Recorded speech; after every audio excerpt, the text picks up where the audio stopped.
Have you ever looked at your bank account and wondered, I'm working harder than ever, so why does it feel like I'm falling behind? You're not alone. In 2026, millions of Americans are asking the exact same question. Their paychecks are bigger than they used to be, yet somehow there's less money left at the end of every month. But here's the shocking part. It's not just inflation. There are several hidden financial forces quietly draining your money. And most people don't even realize they're happening until it's too late. In this video, I'm going to break everything down in simple, easy to understand language. No confusing financial jargon. Just the real reasons why your money doesn't go as far as it used to. And most importantly, what you can do about it. Make sure you stay until the end, because the final reason is something that affects almost every American household, yet very few people are talking about it. Before we begin, if you want clear, reliable updates about the U.S. economy, retirement, Social Security, taxes, and the financial changes that could affect your money, make sure you subscribe to the channel and turn on the notification bell. Every week, we break down complex financial topics into simple, practical information that helps you stay informed and avoid costly mistakes. Now, let's dive into what's really happening to your money in 2026. Right now, millions of Americans are working harder than ever before, and somehow ending up with less money in their pockets. Not because they're spending recklessly, not because they're bad with money, but because of something most people don't even realize is happening to them in real time. Think about that for a moment. You wake up. You go to work. You do everything right. You pay your bills on time. You try to save a little every month. And yet, somehow, by the end of the year, your bank account tells a different story than your effort does. If that sounds familiar, you are not alone. In fact, you are part of one of the largest silent financial struggles happening across America right now in 2026. And here's the surprising part. This isn't just about prices going up. It's not just about groceries costing more or gas being expensive.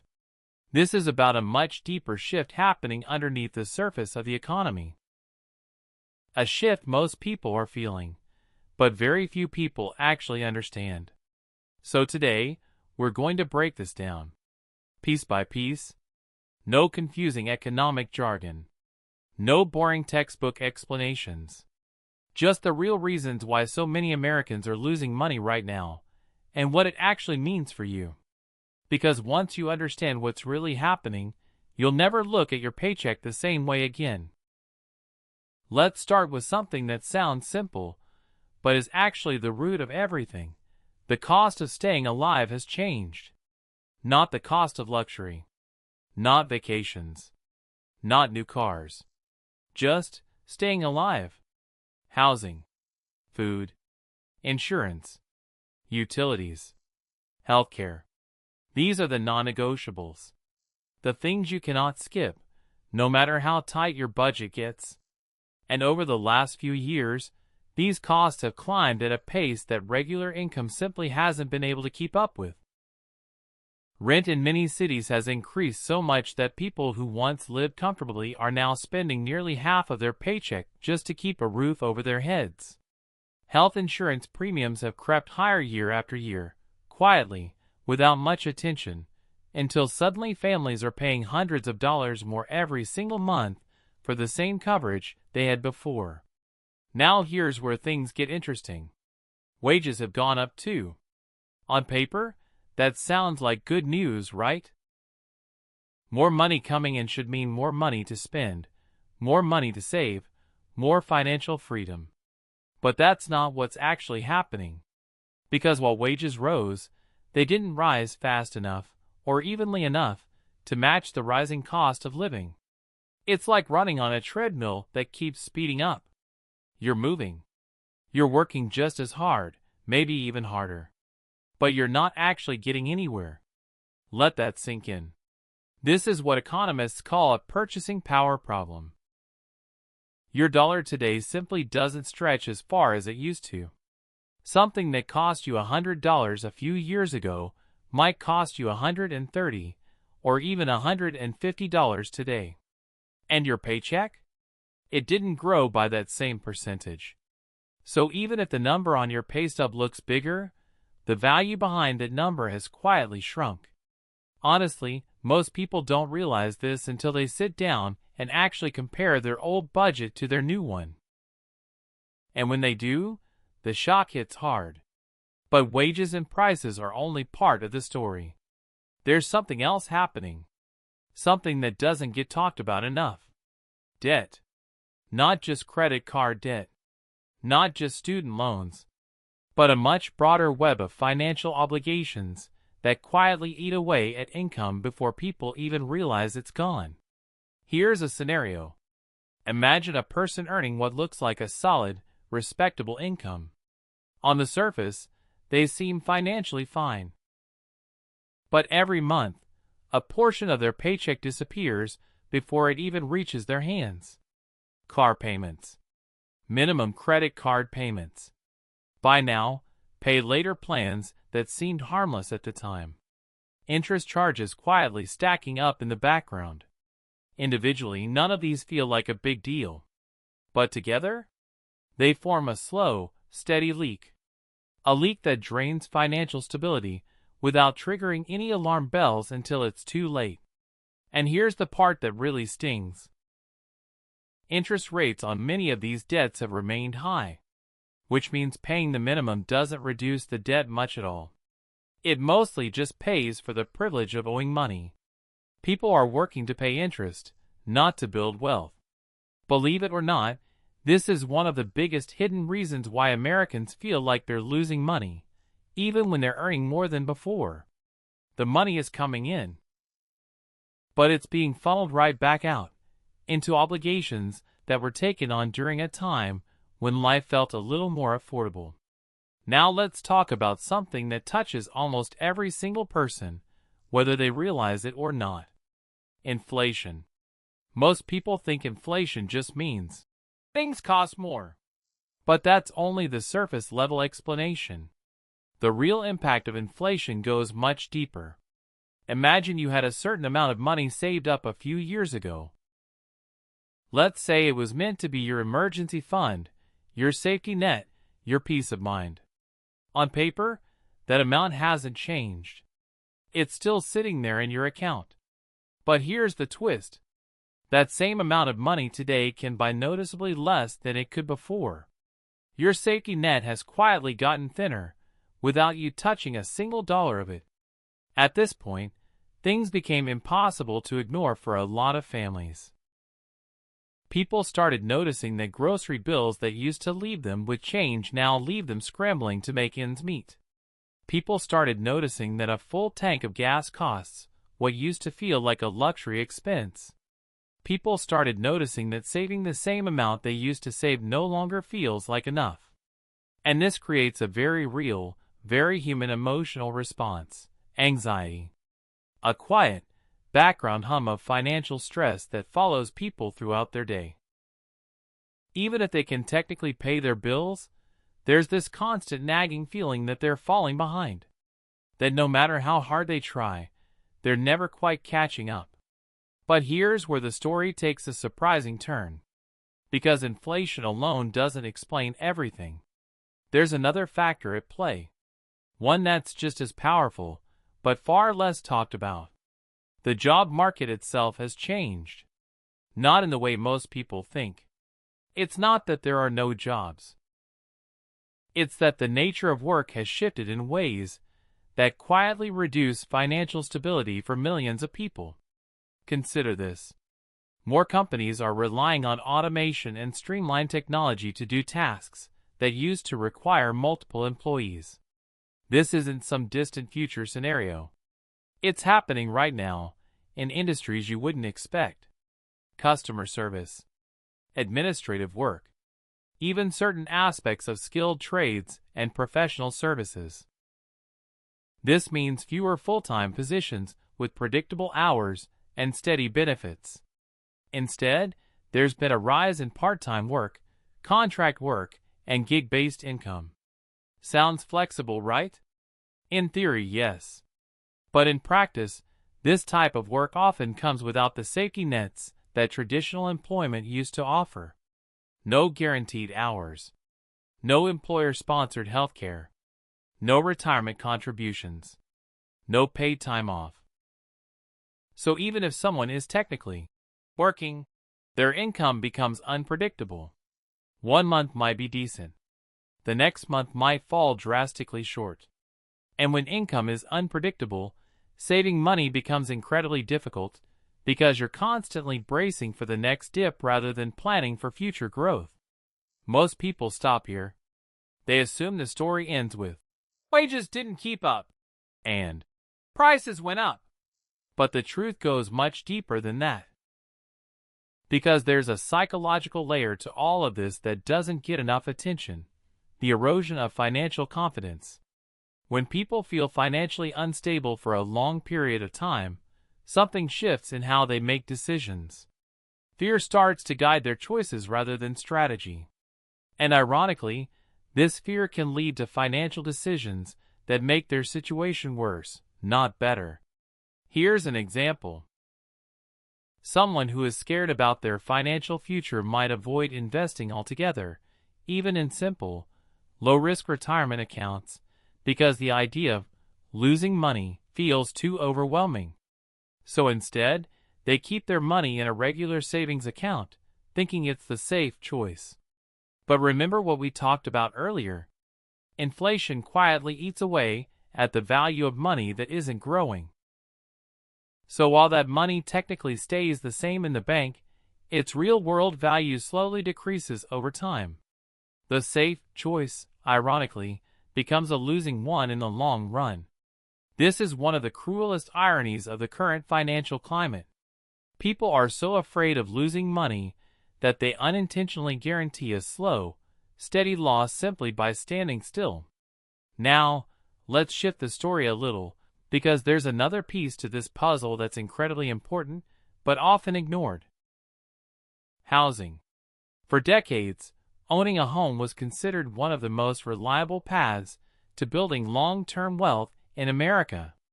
But in 2026, this path has become far more complicated than it used to be. Home prices in many areas have remained stubbornly high, even as interest rates on mortgages have made monthly payments significantly more expensive than they were just a few years ago. This creates a strange and painful situation.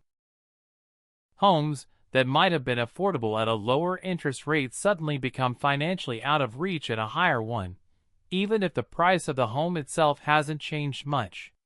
Think about a young couple trying to buy their first home. A few years ago, a certain monthly mortgage payment might have felt very manageable. Today, that same home, with a higher interest rate, could mean a monthly payment that's hundreds of dollars more. That's not a small difference. That's the difference between comfortably affording a home and being financially stretched every single month. And here's the ripple effect that most people don't think about. When people can't afford to buy homes, they stay renters longer. When more people stay renters longer, demand for rental properties increases. And when demand increases, rent prices increase too. So even people who have no interest in buying a home right now are still feeling the pressure of this housing squeeze through rising rent costs that eat further into their monthly income. However, the real issue was something else entirely, something connected to all of this, but rarely discussed directly: the disappearing middle ground. For a long time, there was a clear, achievable path for many American families. Work hard, get steady raises, buy a home, save consistently, retire comfortably. That was the general blueprint for financial stability. But that middle ground, that steady, predictable path, has become much harder to walk. Costs have risen. Wages haven't matched them evenly. Debt has quietly increased. Job security has shifted. Housing has become more complicated. And when you stack all of these pressures on top of each other, you get a very real, very human outcome. People feel like they're working just as hard, or even harder, than previous generations, but ending up with less financial stability to show for it. This isn't laziness. This isn't poor decision-making. This is the result of multiple economic pressures colliding at the same time, creating a financial environment that behaves very differently than it did just a decade or two ago. And then something unexpected happened. As more people began feeling this financial squeeze at the same time, an interesting cultural shift started to take place. People started talking about it more openly. Conversations that used to be private and quiet, about struggling to save money, about feeling stuck financially despite working hard, are now becoming public conversations. People are realizing they are not alone in this experience. And that realization matters more than you might think, because there is a big difference between feeling like you personally are failing financially and understanding that you are experiencing a much larger economic shift that is affecting millions of people at the same time. Understanding this difference doesn't make the bills disappear, but it does shift the emotional experience from shame and self-blame into clarity and awareness. And clarity is the first step toward making smarter decisions, even inside a difficult economic environment. So what does this actually mean for you, sitting here right now, listening to all of this? It means the old assumptions about money need to be re-examined. The assumption that a steady job automatically leads to financial stability. The assumption that saving money in a regular account is always the safe choice. The assumption that debt used carefully is harmless. The assumption that home ownership is always the better financial decision compared to renting, regardless of interest rates. These assumptions were built during a different economic era, and holding on to them without adjusting to today's reality can quietly work against you, even if you're trying your best. Here's where things get interesting though, because understanding a problem is only half the equation. The other half is recognizing that awareness creates opportunity. People who understand why their money feels tighter are in a much better position to make intentional adjustments, rather than reactive, panicked decisions. Instead of blindly avoiding investing out of fear, they can seek to understand simple, low-risk ways to make their money grow instead of quietly losing value to inflation. Instead of accumulating small debts without noticing, they can start tracking exactly where their money leaks out each month. Instead of assuming renting is throwing money away, or that buying is always superior, they can evaluate their personal financial situation based on today's real numbers, not outdated assumptions from years ago. None of this erases the real challenges. The economic pressures we've talked about today are very real, and they are affecting people across the country, regardless of income level, regardless of profession, regardless of location. But knowledge changes how people respond to pressure. And how someone responds to financial pressure often determines whether that pressure becomes a temporary setback or a long-term trap. So let's bring this all together. Americans are losing money in 2026 not because of one single cause, but because of a combination of forces working together. Prices have risen faster than wages in many essential areas of life. Debt has quietly become more expensive to carry. Inflation has silently reduced the real value of savings. The job market has shifted toward less predictable forms of income. Housing has become more complicated and more expensive to enter. And underneath all of this, a quiet emotional toll has built up, one that affects confidence, decision-making, and long-term financial planning. This is not a story about personal failure.